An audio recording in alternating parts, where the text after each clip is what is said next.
Hello everyone, welcome to EduChem channel. In this video lecture, we'll continue solution. The subtopic that we are going to discuss, first one is ideal and non-ideal solution. Next, we'll discuss the negative deviation. Next, we'll discuss the positive deviation. And last, we'll discuss the azeotropic mixture. So in this diagram, vapor pressure and mole fraction has been drawn.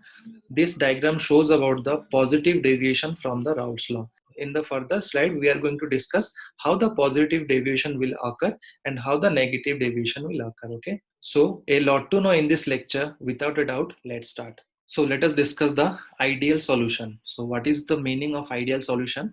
The solution which follow the Raoult's law over the entire range of concentration. So to understand this ideal solution, as we have discussed the Raoult's law, so I am drawing the Raoult's law graph. Okay.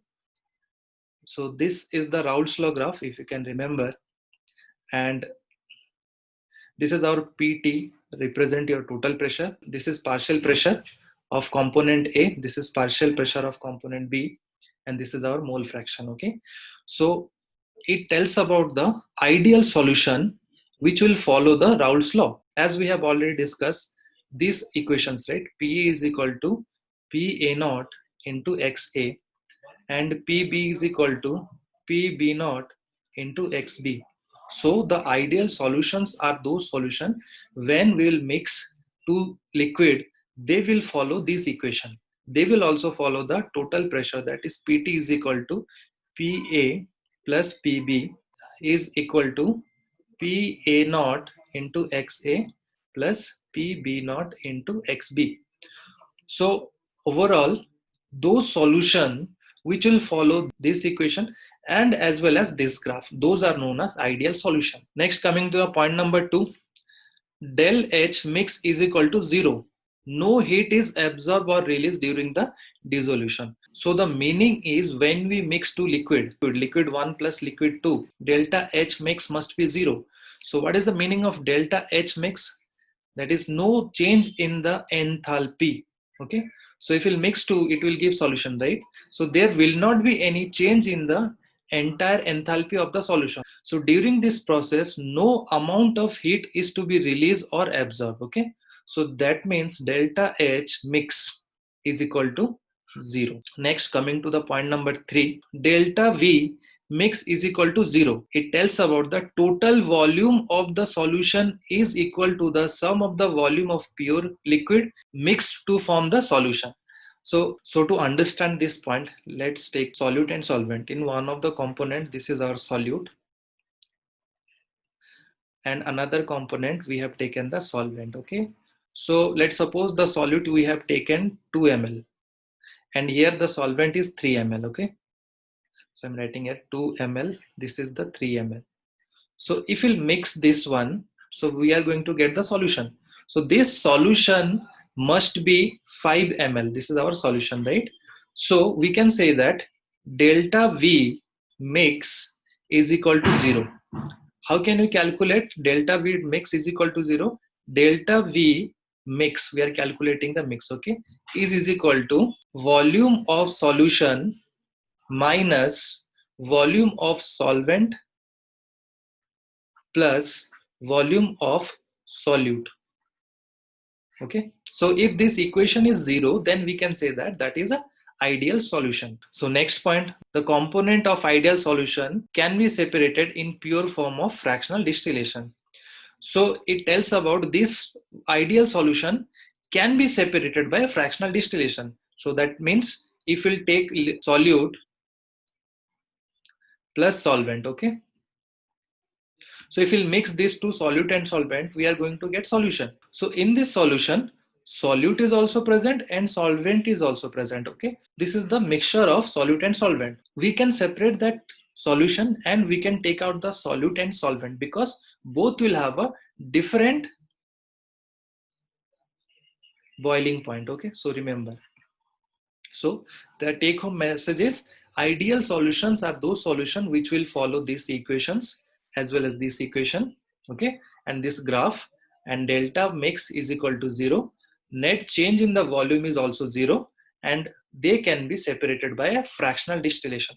So what are this fractional distillation? the distillation process where liquid can be separated due to the difference in their boiling point. Okay, so next point is the sixth point. Now we take the solute molecule. Let's suppose this is solute in the liquid form, and let's take the solvent. Okay, so this is the solvent. So what I'm saying is, if the force of attraction between solute to solute, okay, this is the two solute force of attraction, and this is the solute A I'm taking, here the solvent B. Okay, so here the force of attraction is, now the important point is, for ideal solution, the force of attraction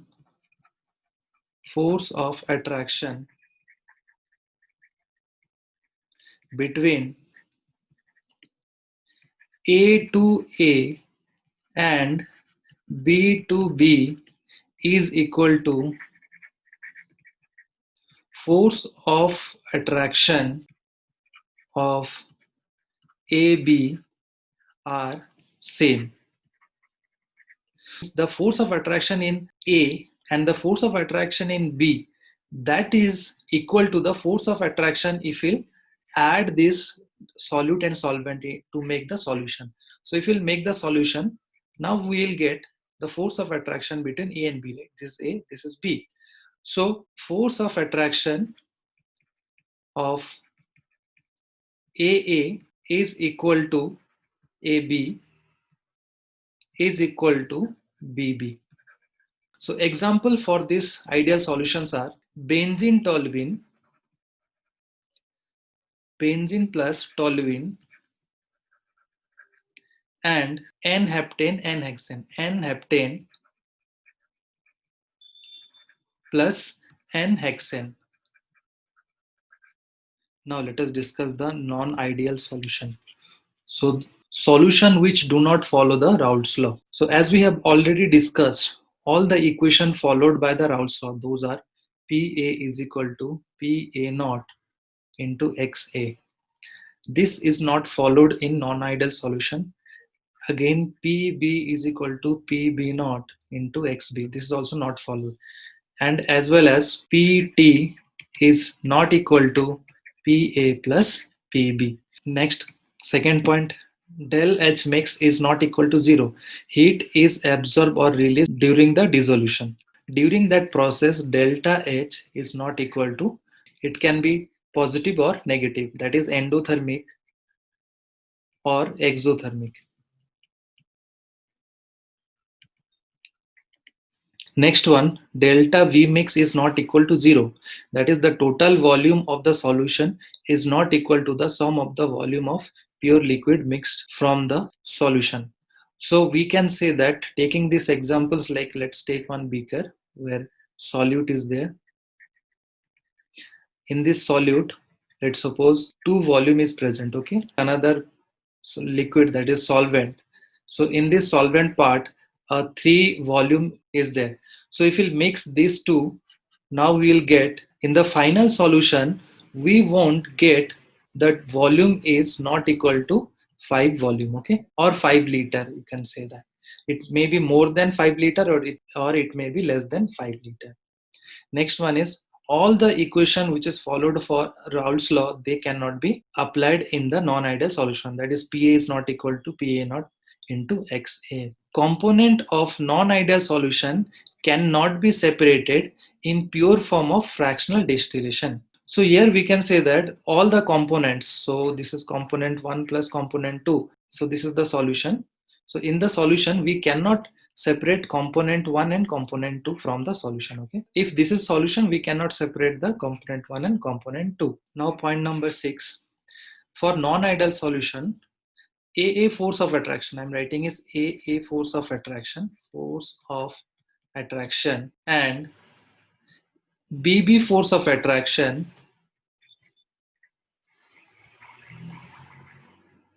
is not equal to AB force of attraction. Okay, so what I'm saying is, let us take the solute part, that is AA. Okay, so this is A, and let's take the solvent part. So in the solvent also, this is B. Okay, so now if we'll mix these two solution, what we'll get in the final solution? Now we'll get the AB, right? So this is our AB. So here the force of attraction of AA and BB is not equal to the force of attraction of AB. Okay, now let us discuss the negative deviation. So the statement says negative deviation will arise when intermolecular force of attraction between solute and solvent in the solution is more than the force of attraction of solute and solvent. To explain this statement, let us take solute and solvent in beaker. So this is our solute part, and take another solvent part. Okay, so what I'm doing is the force of attraction between A and A, and this is the solvent part where this is the B and B. Okay, if we'll mix these two, what will happen? Our solution will get, so we will get the solution where the solution force of attraction, so this is our A and B. So the statement says the force of attraction, I'm writing here force of A and the force of attraction of B and B. So this is less than force of attraction of A and B. That means in the solution part, these molecules will have greater force of attraction. Okay, so this is the point number one. Second number point, delta V mix is less than 0. So to explain this, let us take the solute and solvent part. Okay, so this is our solute plus solvent. In the solute part, let the volume is 2 liter. In the solvent part, volume is 3 liter. So the solution part that we are get, so in the solution, whatever we'll get, that should be less than 5 liter. So this is the solution, and this is third point, delta H mix. This is also negative value. And fourth one, some of the example of negative deviation is HCl plus water, nitric acid HNO3 plus water, acetone CH3COCH3, this is acetone, plus aniline. Aniline is C6H5NH2. This is aniline. Chloroform CHCl3 plus C6H6. This is hexane. So you can see this graph as this is a negative deviation. So what will happen? Graph will deviate from the Raoult's law and it will have a negative deviation from its Raoult's law. Okay. So this is the negative deviation, this is also negative, and this is the negative deviation. Now let us discuss the positive deviation. So the statement says positive deviation will arise when the intermolecular force of attraction between solute and solvent in the solution is less than the force of attraction of solute and solvent. To explain the statement, let us take the solute part where the force of attraction we are writing is this is A and A. Okay, so this is the solute part. Take the solvent part. So this is B and B. And if you mix these two, solute and solvent, this is solvent, we'll get the solution. Okay, the solution of this is A and B. Now the statement says the force of attraction AA and the force of attraction of BB, this is more than the force of attraction of AB. That means we can say that the force of attraction here, that is less compared to the force of attraction of their solute and solvent part. So we can say that due to this, the graph will show a positive deviation. So you can see in this graph, this is the ideal solution or Raoult's law. So the graph will show the positive deviation from the Raoult's law. This is point number one. Second point, delta V mix is more than 0. To explain that, again take solute plus solvent. Okay, so let's suppose this is 2 liter and this is 3 liter. So whatever the solution we'll get, the solution more than 5 liter. Okay, so next one, third point, delta H mix, this is also a positive term. Fourth point, few examples of like this are acetone plus CH2, methyl alcohol CH3OH plus water. Again, ethyl alcohol C2H5OH plus water, acetone CH3CO CH3 plus C2H5OH, acetone CH3CO CH3 plus C6H6. Now let us discuss azeotropic mixture. So what is the statement of azeotropic mixture? The type of liquid mixture having definite composition and boiling like a pure liquid or constant boiling temperature. So to understand what is the meaning of azeotropic mixture, so let us take one solvent. Okay, so this is the solvent part now, and take mixture of that. So this is the component A. Okay, and make the solution of component A. So I'm mixing, this is component A, I'm mixing B. Okay, so now here A and B are present. So if the boiling point of A, let's suppose X, then what will happen? The solution will have the same boiling point. So the boiling point of AB is also same X. Okay, so important points are point number 1. So these are binary solution. Okay, so binary solution, the meaning is A and B are there. Okay, so those are azeotropic mixture. Second number point, they are fixed composition.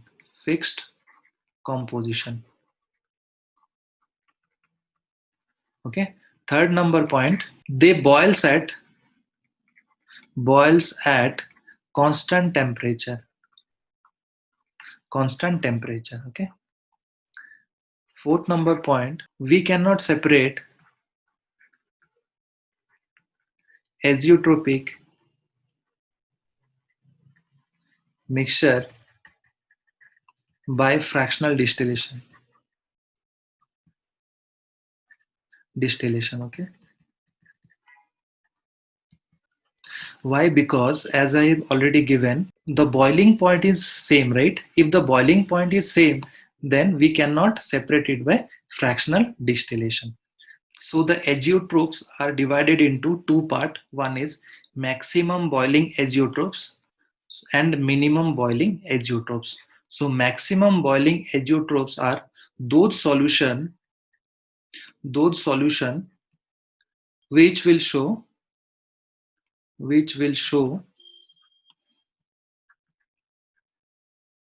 negative deviation. Okay, negative deviation. Example are 68% HNO3. Okay, weight by weight. So this is solution. So that means other part will be your water. Next one is minimum boiling azeotropes. So those solution which will show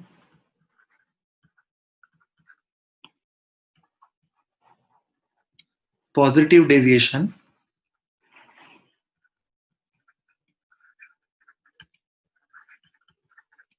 are minimum boiling azeotropes. Okay, are minimum boiling azeotropes. Example are 95.37% ethanol. Okay, C2H5OH, and rest of the part should be water. Okay, so I will make a separate video on azeotropes, or else the video will be much more longer. Okay, now is question time. So I want you to pause this video and solve this question and let me know in the comment section. Okay, all of you just solve this question. So the question says the boiling point of these are the components are given and their boiling points are given. Okay, which of the following will have highest vapor pressure? So how can you understand highest vapor pressure? Less is the boiling point. Boiling point is less than vapor pressure is high. Okay, because less is the boiling point, they will try to evaporate and form the vapor more and more. That's why less is the boiling point, high is the vapor pressure. So boiling point less is this much. That is second one. Answer is B.